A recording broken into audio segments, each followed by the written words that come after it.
Hey guys, how's it going? This is Jeff from TheGeekBlend, and welcome to the first official GeekBlend podcast.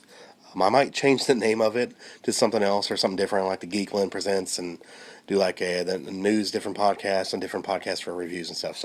But again, this is just going to be the first official GeekBlend podcast, and I apologize for the sound quality if it's terrible. I'm actually waiting on a new microphone to come in. I'm actually recording this on my iPhone, so if it sounds a little off or echoey, I apologize. I was in the better room in my house for acoustics. So let's get going, shall we? Okay, so I'm just going to kind of discuss some news items that happened in the last week or so. I have some things written down. I have a couple web pages pulled up, so I'm going to go over a couple things. Also, I just want to let anybody know, if anybody's interested in joining the Geek Blend or contributing to the Geek Blend, just shoot me an email at thegeekblend@gmail.com. Just let me know your name and what kind of stuff you're into, and if you'd like to kind of be a contributor to something like this or join in on the podcast or kind of do your own videos to upload to the channel as well, or we can do stuff together or something like that. But yeah, any contributors are welcome. I want this to grow. This is kind of what I want to do. I have another job. Right now I'm a little bit busy in my personal life because me and my wife possibly might relocate, so we've got some things going on right now. But as soon as I kind of get that, you know, going, then we'll get some better stuff going, some more content. But again, yeah, I'd love for somebody else to join in and do a podcast with me, or do a couple of videos of their own during the week as well on the GeekBlend channel, so we can kind of grow. I know it's a very, very small channel as well as of right now, but I'd like to grow on that too, and the podcast as well. So I'm going to upload this podcast to YouTube as well as some other podcast sites and submit it to iTunes. But okay, so let's get into some stuff for this week. The first thing I'm going to go over is something that happened just about an hour or two ago. Actually, I think it was this afternoon. On the Star Wars YouTube channel, they have the Star Wars show every Wednesday. I think it's around like 2 or 3 o'clock Eastern Standard Time, maybe 4. But Gareth Edwards, the director of the upcoming Rogue One, A Star Wars Story, he dropped by just to talk and for just a minute to show off the latest Rogue One poster, which is actually pretty sweet. Jen Erso, of course, is the main front, and the Death Star looms behind her with a very kind of cool vision of Vader in the Death Star. So, very cool looking poster. And he also announced that tomorrow we will be getting a trailer for Rogue One, A Star Wars Story. I'm guessing the final trailer until we start getting all the TV spots like we did leading up to The Force Awakens. So that is some cool stuff that happened today. The poster, I think, looks really good.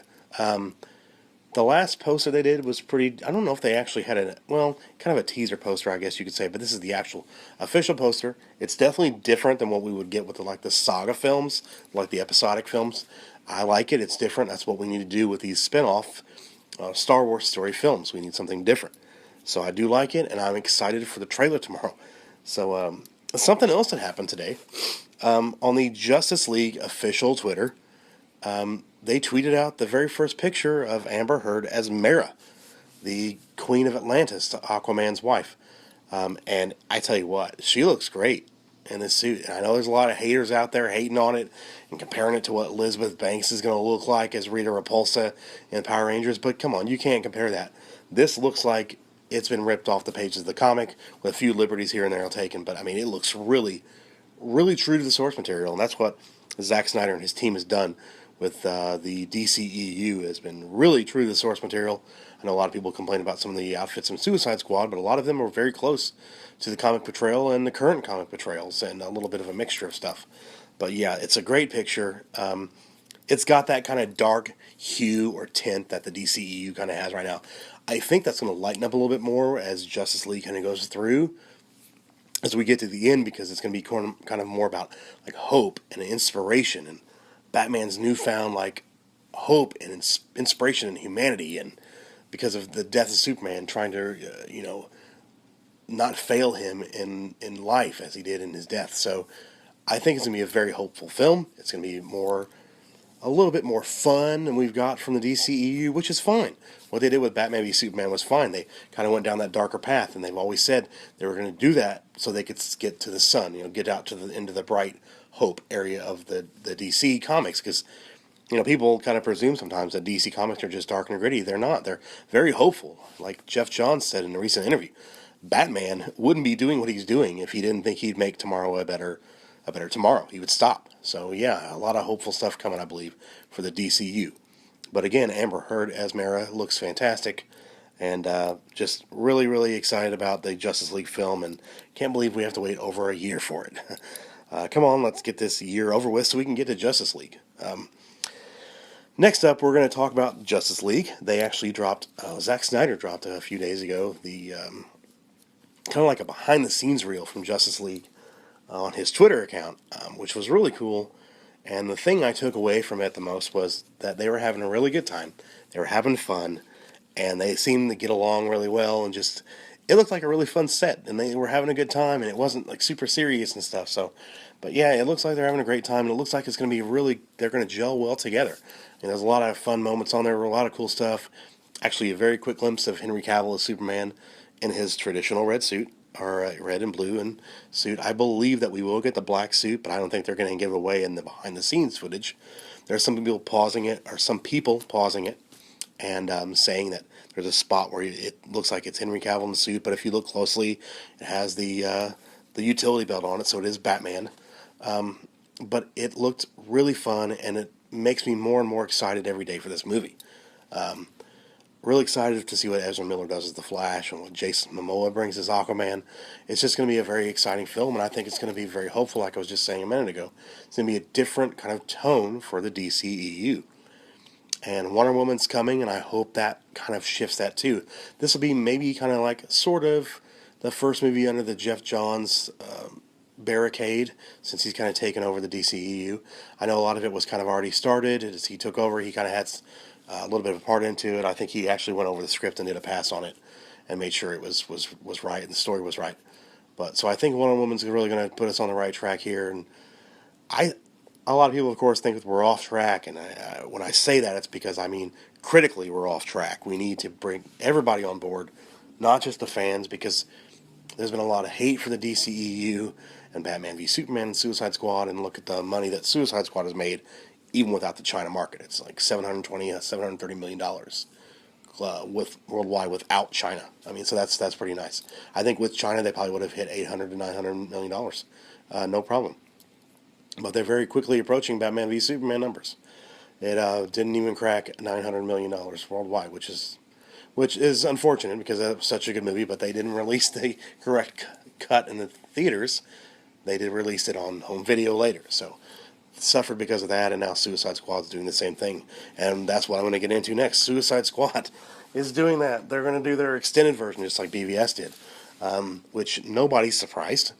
I'm not surprised. Nobody's surprised that they did this. I mean, if I asked anybody to raise their hand in like a stadium full of people, probably 2 or 3 people would raise their hand. Oh, I might be surprised, but no, nobody's surprised this is happening. I mean, I don't think it's going to be more of what Ayer wanted originally, but I think it's going to add a lot more Joker and Harley Quinn, or Harleen Quinzel and Joker stuff before. That's basically what I got from the trailer of it. That's basically what they showed. So I'm excited for that, and check that out. So that's going to be released on, I got my notes here. It's November, going to be released November, well, I got it written down here somewhere, I thought. Yeah, it's going to be November 15th, digital first, and then a whole month later until Blu-ray. So that I'm a little bit kind of peeved with. I wish they kind of would put it out a little bit closer. I don't know why they're doing that, but I guess they know people are going to buy the digital and then want the physical copy as well because they want to see the extra content. Which, by the way, it's only 13 minutes of content, which doesn't sound like a whole lot, but it can be quite a bit. 13 more minutes of a movie is quite a bit. So I'm hoping most of it is a Harley or Harleen and Joker stuff, so that we didn't see, and that they cut out Jared. I think this might make him a little bit more happy, and I would not be surprised in the future, in like a year, if they do some kind of Joker special edition version of Suicide Squad, maybe like the darker cut or the Joker cut or something. I would not be surprised at all if they did that. Not at all. But so that's coming in November for digital and December for Blu-ray. So I mean that's coming right around the corner. So I'm excited to check out those extra 13 minutes and see that. So. Okay, so we're going to move on real quick to the next thing I want to talk about. Ben Affleck was all over the news in the last week. Ben Affleck announces the title of the Batman film. He did a few interviews, and people were talking to him and asking him what the Batman movie's probably going to be titled. He said tentatively called The Batman, but that's probably going to change. We're just still working on it. And people were literally posting, their clickbait articles. And some of them were clickbait, some of them were not. Some of them were true articles. There were some really good sites out there that kind of did that, kind of talked about they didn't think it was actually what it's going to be called, or we knew that. I mean, this wasn't really that big of an announcement. But people were like, Ben Affleck announces title of the Batman solo film. I mean, and then he came in another interview done by Collider where he was saying, look, people are getting ahead of themselves. This isn't even officially happening yet. I mean, I don't think he's officially even signed on to do that. Although they did bring him out on the director's panel for the DC films at San Diego Comic-Con. So I think it's pretty much set in stone. Of course he's doing a Batman film. But people need to stop kind of rushing to say, oh, this is this, and that. People kind of took his words a little bit much, and he was trying to say, look, it is happening, or he said, it's not really happening yet. We haven't finished the script. We want to get it right. And then last week, I think it was one of the heads of Warner Brothers was in a financial meeting basically saying that the Batman film was 18 months out, and people are like, oh my gosh, 18 months, we get a Batman movie. I actually think that 18 months until we get pre-production starts. I believe they want him to take his time and get this right. They don't want him to rush into it. So Ben Affleck was asked all kinds of questions about Batman and Justice League, and of course he's going to talk about that. I mean, people want to talk about that. He's doing rounds for The Accountant, and people want to know about the Batman movie and Justice League. And he talked about wrapped up filming in London and Justice League, and he's doing some stuff in Iceland. I think he's there right now doing some filming with Jason Momoa and Amber Heard and Zack Snyder, but he's done with that after that. But yeah, I mean, we know we're going to get a Batman film. We know that's for sure. I mean, he's done such a great job. People have really, really connected with his Batman. Even the people who didn't like Batman v Superman as much as they could have, a lot of people said a lot of positive things about his Batman. So I know we're going to get a Batman solo film. It's just going to be a little while because they want to get the script right. And I think that's perfect. I think you really should do that. And that's what we need. We need him to take his time and not rush. We don't want another rushed Batman film. We don't want another Batman and Robin or Batman Forever. Okay, so next up, I'm going to talk about the Supergirl Season 2 premiere. So if you haven't watched it, there might be some spoilers in here. They brought in the highest ratings in 8 years for the CW on a Monday night. 3.024 million. And I do think that number will also go up with a lot of the CW shows. Like Arrow was reporting a loss from last year, and so was The Flash with their ratings. But now with the CW not allowing those shows on Hulu the next day, with their contract with Hulu done, I think a lot of it's going to be kind of staggering in later with the results, because a lot of people are going to be watching it online or watching it on the CW app, like me and my wife are doing now, and on iTunes as well. I've been purchasing a couple episodes here and there. But I think the ratings will go up for The Flash and Arrow, the ones they're saying have suffered, just because people are not seeing it on Hulu, so they might not know where to go, and so until they find out. But then also, at the end of the season, they'll be on Netflix right after the season's over. That's the new contract that CW has. I personally think it was a bad move for them to make. I mean, Hulu was a great platform for them. They got a lot of ratings from Hulu, so I think they're really going to struggle because of it until a lot of their more ratings come in for after people watch it on Netflix and see how many views they have. But I don't know. We'll see if this works out for the CW, or if it hurts them. If it hurts them, they might rethink their contract after it expires with Netflix. But let's get into Supergirl Season 2. I wanted to talk about Tyler Hoechlin, as I think that's how you pronounce his name, who played Superman. A lot of people are posting articles online saying, oh, finally, the Superman we deserve, the Superman we need. Yeah, he was the cheesy, corny Clark Kent and the Superman from the Christopher Reeves era. They were kind of pulling that back with a little bit of the New 52. And he's his own Superman, and I think he's great. I think he did a great job. I was really surprised. I wasn't sure I was going to like him as Superman. He's kind of small. I think Jimmy Olsen's bigger than he is, muscular-wise, but it's Superman. He doesn't need to be super, super muscular. I mean, he's got the power. But I think he did a really good job. I think he was really cool as Clark Kent. I like seeing him kind of interact with people as Clark and be the reporter side of it, and how Cat Grant was kind of like head over heels with him, and kind of like, yeah, that was really cool to see. But and it was also good to see Cat Grant on the first episode. I know that that she is not going to be in as many episodes because she didn't want to move her family all the way to Vancouver. So she kind of was out there for an extended time and shot some scenes, and it'll be kind of peppered through the season.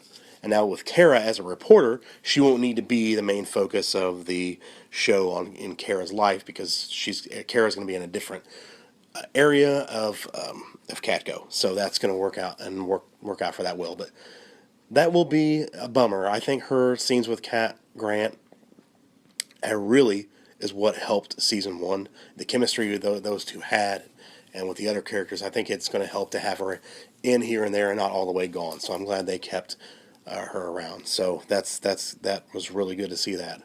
And with the only thing I was disappointed in with the episode was, and I was disappointed last year too, was the Jimmy Olsen thing. They're very quickly to get out of the romance with her and Jimmy Olsen. And I've read online that he's going to become the Guardian on Supergirl, the DC superhero, the Guardian. I just don't like. I don't know. I think they're just trying to do something with this character, because I don't think he's resonating with fans like he should. He's not. I don't have anything against the actor. I think he's a really good actor. I've seen him in different shows before. He's a good actor. I don't. It's nothing against him. He's not kind of geeky and dorky enough like Jimmy Olsen is. I don't care who plays him, what race or what ethnicity. I think they just need to add a little bit more of the geekiness to him from the beginning. Maybe have him kind of grow out of it eventually. But moving him into a different kind of role as a vigilante, as the Guardian, might be a good thing for this character. And also, he's not going to be. Apparently, he will be telling Kara about it, and he's going to recruit Wynn to work with him. So I'm sure Supergirl will not be happy with Jimmy when she finds out he's the vigilante, known as the Guardian, when they finally get that going. But again, with the episode with Martian Manhunter with Hank, I think his chemistry with Superman, how they kind of had a little bit of a butting heads, because Hank kept kryptonite at the DEO, and Superman wanted him to destroy it. Which I understand both sides of that argument, but I'm glad they kind of came to an agreement. So that really worked out. But it was a really good episode, and the addition of Lena Luthor was a very interesting take. I was wondering if they were going to make her the main villain, and then we turn out she was the victim in the first episode, and it looks like Cadmus will be the main enemy and what their labs are bringing out. And their first experiment looks like it's going to be Metallo. So I think next week we're going to get the Metallo that we were teased in the behind-the-scenes footage during the summer.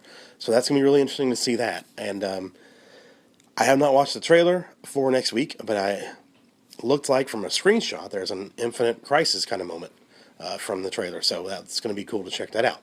But Supergirl really started out strong. Really enjoyed it. And people are really, I think, interested in Superman on this show. And I wonder if he does well enough and people respond well enough, if they're going to do like a Superman show on the CW, which would be kind of cool. But I wonder if the WB execs will let him use him that much, since he's only going to be in the first couple episodes or so, and then kind of be peppered throughout the season, which probably would work better since it's her show and she needs to be the one to shine after he takes off. But so yeah, Supergirl, the first episode, I'll give that a 4 out of 5. I really enjoyed it. I think you guys should definitely check it out. And if you haven't watched Supergirl Season 1, I would suggest definitely get on Netflix or one of the other platforms that has it and check it out. It's really worth checking out. The actress who plays Supergirl, Kara Danvers, is outstanding. She is the reason the show is so good. Her chemistry is amazing with the other characters. She just has a presence on screen, and you can tell why they cast her, but she's fantastic. So I'm going to move on really quickly and touch on the Flash and the Arrow premieres. The Arrow premiere, it had some throwbacks to Season 1, the kind of like grittier, darker, like not afraid of killing kind of thing that Arrow was bringing back. Again, spoilers for this episode here and there. It was a pretty decent episode. Not my favorite, but I do think they're going in a better direction than they did last season. And I don't fault them last year, because the first part of their season, they had to introduce Hawkman and Hawkgirl to kind of get them into Legends of Tomorrow and kind of get that going. So they were kind of crippled from out the gate, and they killed off Amanda Waller. They're not allowed to use the Suicide Squad now. So that kind of, I know they were kind of going to go in a different direction. So it's interesting to see Oliver going to be building a new team of vigilantes this season, knowing that the other ones aren't going to come back. So it's going to be, I don't know, I'm really kind of excited. And now to know that Mr. Terrific, I can't remember the guy's regular name on the show. I should have this stuff in front of me, but I'll do that next time. But he wants to be trained. the other kind of geeky guy that works with Felicity. Yeah, he's going to eventually become Mr. Terrific. But yeah, that's going to be interesting to see how Oliver trains him and how well he does and how quickly he gets good, if you would say. Because that's one thing that with Laurel Lance they did in past seasons. It was a little bit too quick with how good she got, but I guess she was being trained by the daughter of Ra's al Ghul, so I guess that kind of worked with her. So we'll see how well it happens in Wild Dog and some of the other vigilantes that are coming on this season. It's going to be interesting to see Ollie's dynamic with them, if he's going to kind of go in the different route. Looks like he's not afraid to kill anymore, and he's kind of willing to do what it takes. So we'll see how that goes. And looks like Felicity's got a new love interest, and I'm really have kind of gone past Felicity. I mean, I know she's there for a reason, but I really don't need her on the show anymore. I'm sorry, I'm not a fan of her character. Just haven't been.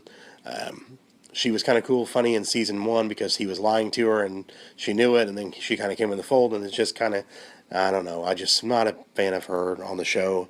I know some people are and some people aren't, so I don't know. I hope they do something different with her character this year that, gives her a better purpose on the show. So, Arrow, I think for season 1 episode, or season 5 episode 1, wow, season 5 already, I'm going to probably give this episode a 3 out of 5. It was better than their start last year.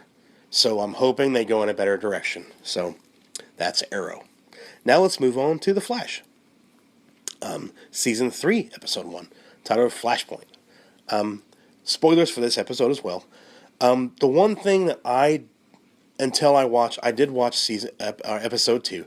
So this will kind of change my opinion on the show. Season 1, or episode 1, I mean.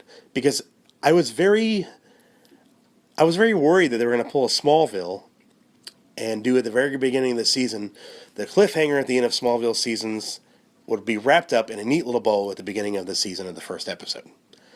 I was really hoping that wasn't going to happen in Flashpoint, and then they fixed Flashpoint, he went back in time, and I'm like, oh crap, they're fixing it quickly. But to find out there are consequences and something happened, and it's all changed, and it's still not the same that he left it.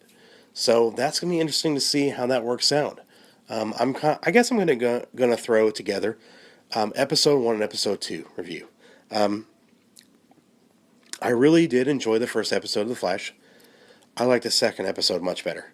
The first episode was nice to see the dynamic between him and his father and his mother when he was in the Flashpoint timeline, and that he was keeping the Reverse Flash, Eobard in a cell, like Zoom was keeping people in cells. Like Reverse Flash said to him, look, who's the villain now, Barry? So, I mean, it did kind of get into that territory, not as much as I would have liked, but, it did get into that territory of, look what you're doing, Barry. You were doing what Zoom was doing with the Flash. I mean, doing with his captors in the last season. So, yeah, it was very interesting to see that kind of dynamic. And, of course, his memories started to erase the more and more he used his speed. And he tackled the rival with Kid Flash, played by Wally West, or as Wally West is Kid Flash in this in the Flashpoint timeline. And I loved how they kept calling him. He kept calling himself the Flash, but they'd say Kid Flash, and he would get pissed off. I thought that was kind of funny. I thought it was all in all, it was a really good episode. I did enjoy the rival. I thought he was a pretty cool villain. At first, I thought he was kind of a generic one-off villain until we got to episode 2. At the very end of episode 1, he wakes up in his bed, kind of in a panic fright, and he hears voices saying, wake up, and then the word alchemy is scratched into the mirror.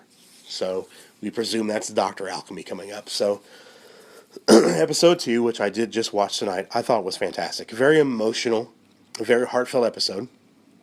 You felt for Barry having to tell them this mistake that he made, knowing that Cisco was going to be mad at him that he went back and saved his mom, but he wouldn't go back and save his brother. So when he came back from Flashpoint, Iris and Joe had not been talking, so that relationship was gone. Cisco was not the same Cisco. He was not the fun, jovial, naming the villain Cisco. He was mad because his brother died in a car crash because of a drunk driver a few months ago, and Barry chose not to go back in time and save his brother. So when he kind of came out and told everybody why he was acting weird and what was going on with him, I knew it was going to take a little bit for them to kind of accept it, but I knew there was going to be a little bit more of an acceptance from everybody, and it would take Cisco a minute. but I'm glad that he finally did kind of come around to that. That was cool to see, and it was, like I said, a very emotionally charged episode for all the characters.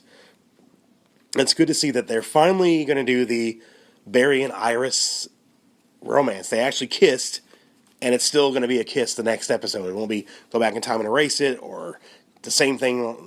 Yeah, 2 times they've kissed, and 2 times it's been erased. So yeah, finally they got to do it, and I'm excited to see how they work that relationship out, because we all know that's where it goes.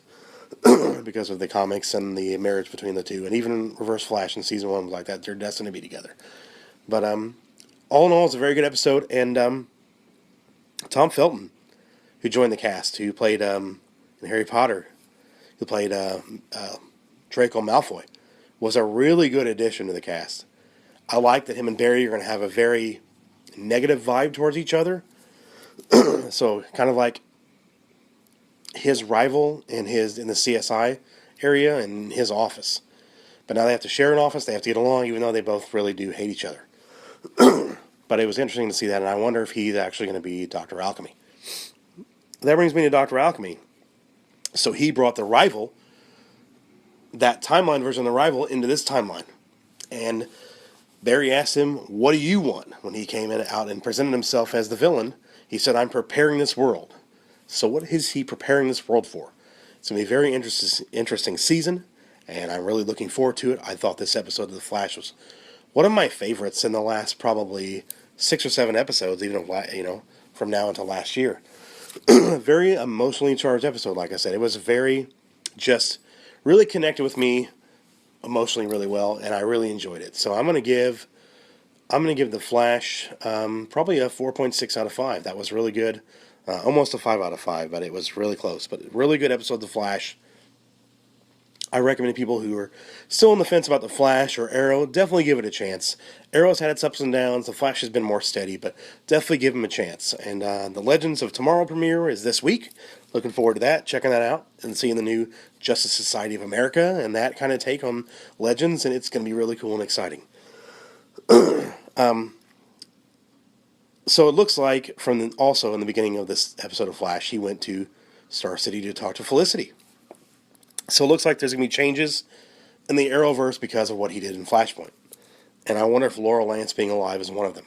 So we'll find out this week if that happens. But I think that's probably something that's going to happen. And I don't think this is ever going to be fixed. I think he's going to have to deal with it, as this is the timeline now. He can't just go back and keep doing that. Because like Jay Garrick said, you can't keep doing that. I mean, I tried to do the same thing, and you just got to realize you can't fix everything, because you're going to end up breaking something else. So yeah, great episode of The Flash. I recommend everybody tune into The Flash on Tuesday nights on the CW. Okay, so we're going to move on to the next story that came out this week. I'm not really going to talk about this very much. The Wolverine, I guess the third movie in the trilogy, if you want to count that first piece of crap, is going to be titled Logan. Interesting poster. It looks like X-23 is going to be in the film. She's apparently going to be the girl that's holding the hand in the poster of Logan. Interested to see what they're going to do with this movie. I know they can't go Old Man Logan because they don't have the rights to the characters from Marvel to even get close to pulling that kind of a story off. So I think they're going to do their own kind of thing, as he's kind of retired kind of thing. I don't know, we'll see. I'm interested to see a trailer and kind of see how the vibe goes. I still have not watched the last Wolverine film. I don't know why I didn't get around to watching it. I do have it. So I need to watch that and check that out before. But I heard it's really good compared to X-Men Origins Wolverine, which was just a big pile of shit. I mean, honestly, it was a pile of shit. It was a shit movie. And there's only a few people I know that like it, but they don't know anything about comics, or they just love a lot of movies. But yeah, it was a complete pile of shit. Pardon my language, but it was a pile of shit. It was. So hopefully they'll do a better job than that. And like I said, I haven't seen the Wolverine, so I'm excited to check out the extended cut of that hopefully soon, so I can kind of get ready for Logan. So we'll see how that goes. And this is going to be Hugh Jackman's last time with the Claws, and we knew that was going to come around. And personally, I think they should have recast him for X-Men Apocalypse. So when he showed up in Apocalypse, he was the younger, the new cast version of Wolverine. But I guess that wouldn't make sense with Logan coming out in the future. So I do think they're going to recast him for the next X-Men movie. a little bit younger. So I'm excited to see where they go with that character, and I'm excited to see what they're going to do with this Logan movie. So I do love Hugh Jackman as Wolverine. Just because I didn't like the X-Men Origins movie doesn't mean I don't like him as Wolverine. So even he admitted that was not a good movie. So moving on really quickly, wanted to touch on Doctor Strange being about a month away. They had an IMAX preview, about 15 minutes of the movie, kind of a longer extended trailer, I heard. I didn't get to see it. I didn't even realize they were playing it in the IMAX theater near me, but I didn't get to go check it out. That's something I wish I would have seen. But I'm really excited for Doctor Strange. I hope you guys are too. It's going to be a very different kind of Marvel movie. I have not read very much of Doctor Strange, so I don't know a lot about the character. So I think I'm going to start kind of beefing up on the character a little bit. Go online, check it out. Maybe go to my local comic shop and pick up a couple of good Doctor Strange stories this week and check out what's going on. So I'm really excited about that. I'm guessing the tickets will probably go on sale for Doctor Strange in the next week or two. So let's move on from that. Don't have a lot to say about that. I watched some of the trailers. It's a good looking film. I think it's going to be really good. I'm excited to see what Benedict Cumberbatch does. I think he's a great actor. I love him on Sherlock. So I'm really excited to see what he brings to the character. It might take me just a couple minutes as I'm watching the movie to get used to him with an American accent. But I'm really excited to see what they've done. I love Mads Mikkelsen, and he's going to be the villain of the film. I'm really excited to see how they bring this supernatural, like trippy, like crazy, like Inception kind of world into the Marvel universe. It's going to be really exciting to see how they move forward. And definitely with a guy like Benedict Cumberbatch, you can bring him up to the forefront. And when Downey Jr. actually does step down, he can kind of maybe take the mantle over as that kind of wisecracky, kind of like that kind of guy. Because I think that's kind of like, I don't think that's how Doctor Strange is in the comics, but I heard from the IMAX preview he'll have a little more comedy and a few more quips, just like the Marvel kind of stuff does.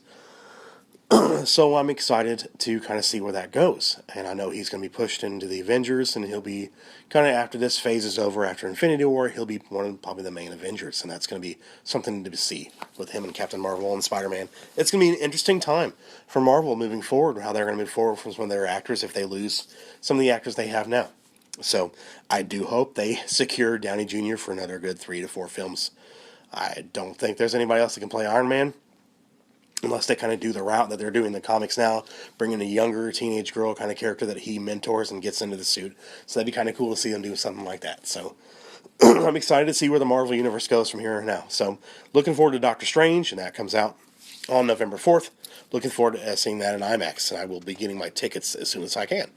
So also, next thing I wanted to kind of touch on, I wanted to do a review of the Ultimate Edition of Batman v Superman: Dawn of Justice. But I think the next time I watch it, I'm going to get my microphone out. I think I'm just going to do a commentary and kind of pepper my review here and there.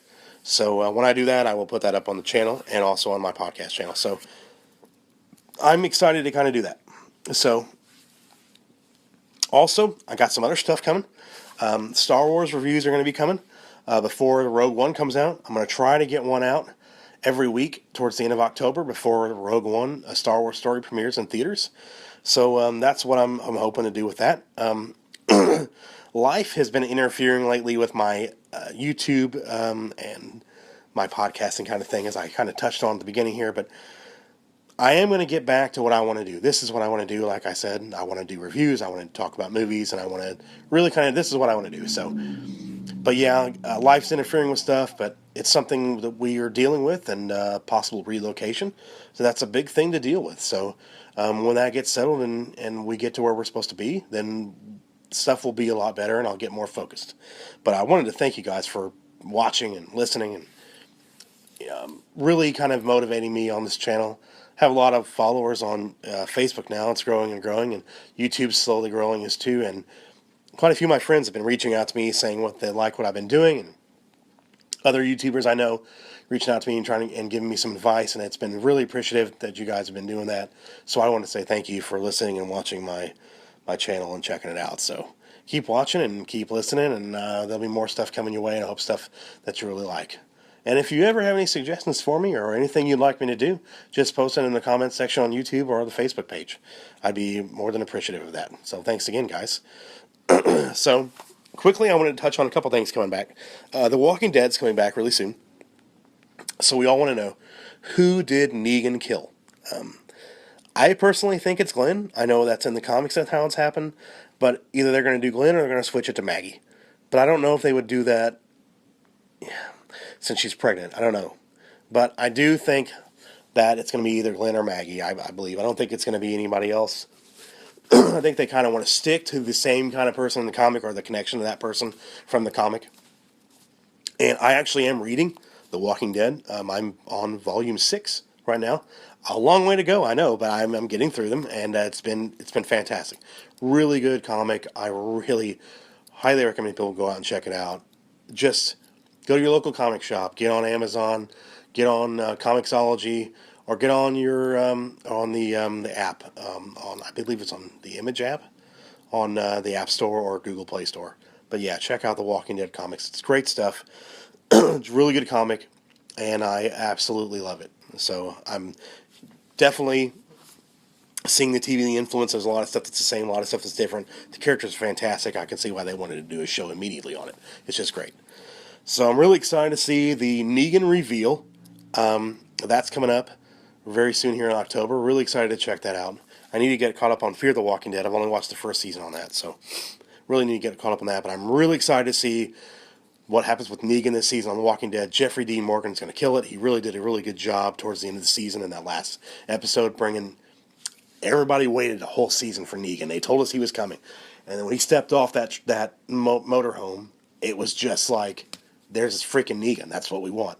And I'm really excited to see what he brings to the character. I think he's going to be great. He's a really good actor.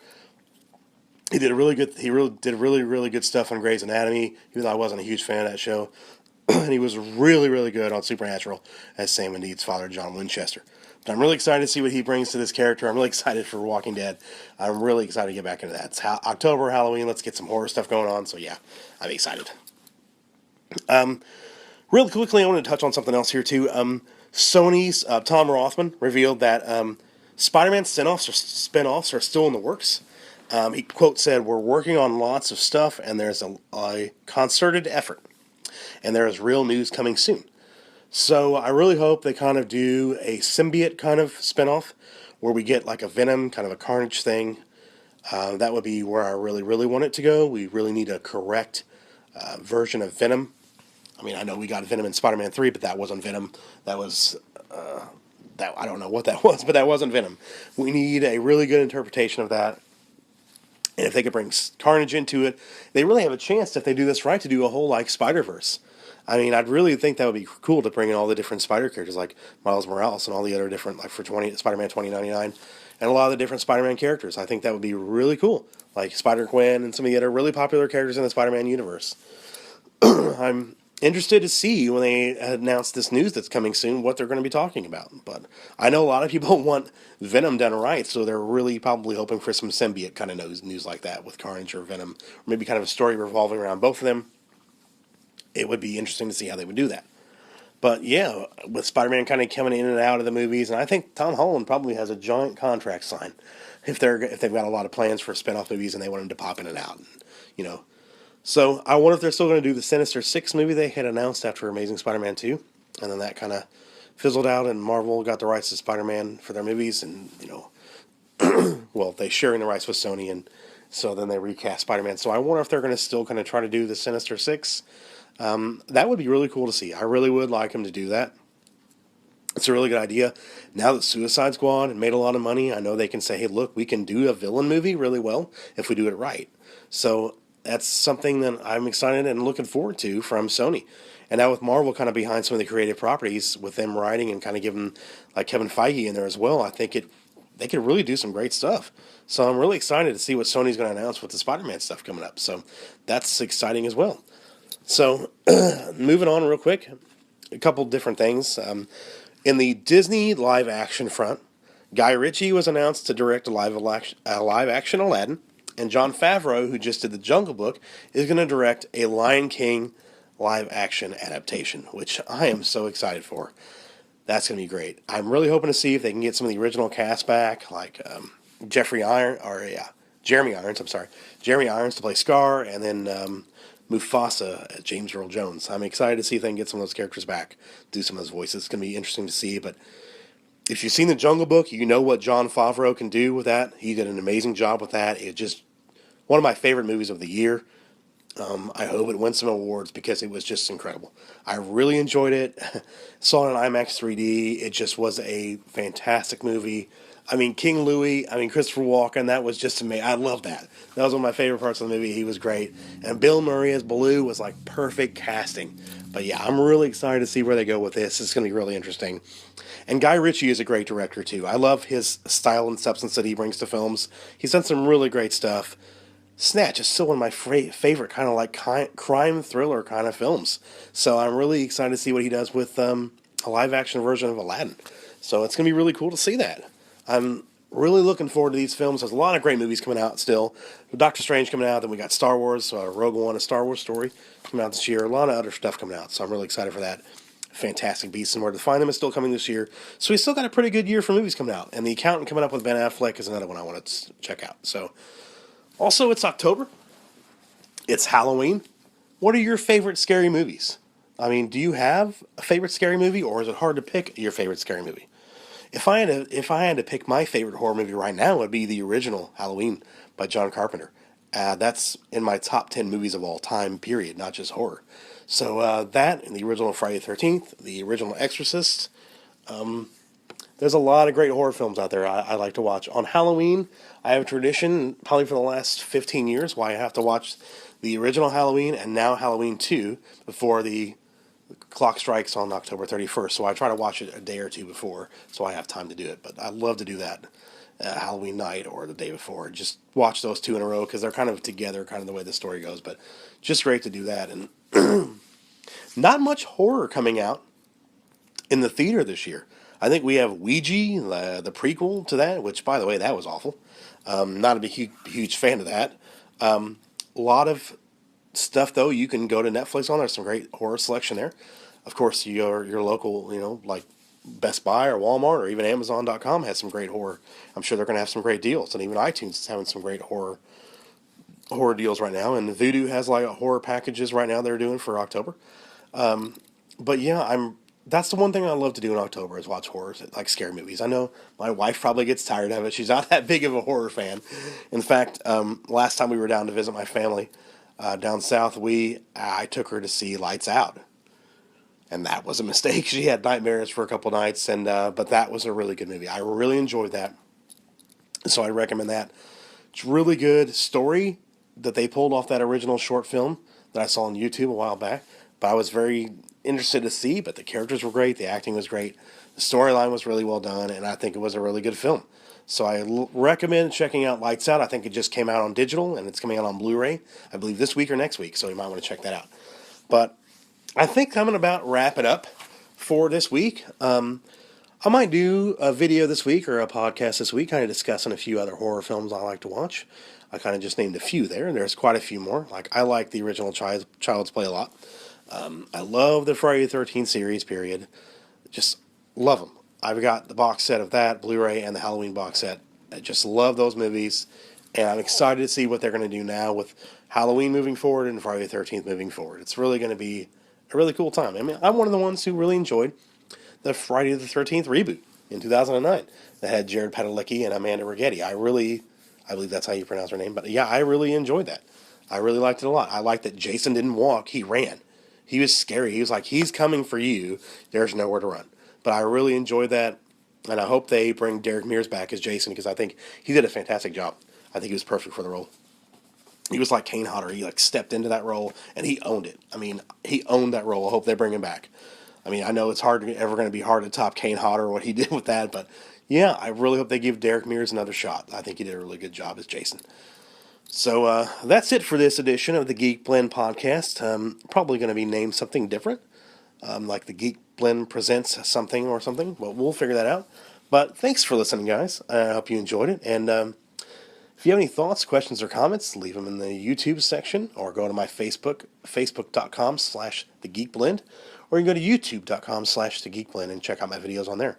my Facebook community is starting to build a little bit here and there, so it'd be interesting for you guys to check that out. And I'd love for you guys to post some suggestions and comments and on there or on the YouTube channel. So thanks for listening, and hope you guys have a great rest of your week. Enjoy your weekend, and I'll talk to you next week. All right?